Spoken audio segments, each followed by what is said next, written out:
kamera-inĩ rĩ ati uthigina athigina levo githi t-shirt vest t-boxer yani ilikoga Johnny kuhema juu sasa tukiingia Kameme. Lakini sasa ndio nakwambia each and every single thing kama uko na kama ya kujua kitu uko ready kula. Hata sasa hii mimi sijai kuwa stero wa craft. Ila siku utakuwa starring wa maisha kuna mali una hata each and every single day. Hata kama unajua kitu tulia sikiza watu. Tulipigishwa urako kama wiki 3 hivi ama kama mwezi. Ona hii tunaingia studio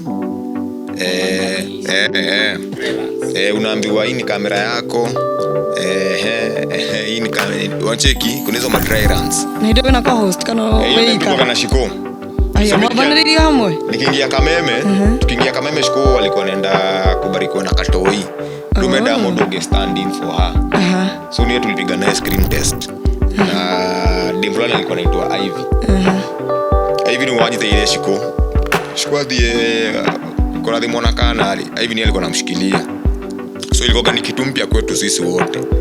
Uko show yali honi show yakago. Show kuaga. So ndio tukiingia leo. Shiko alikuwa anaenda maternity. Lakini sasa lazima kuna mse lazima angemreplace. Uko kwenda dem na sasa bado kuna challenge yo balance. Ndio hivyo ali mwero. Ona hakika na kiani mwero vio. Hata sisi kila kitu ni kufunzwa from scratch. Hiyo kuwa authoritative kwa kamera. Unacheki unaweza command yani lens iambie ni aje tunaenda break ni dhari yako kwa comments ora idhimu. Each and every single thing leo vudithi.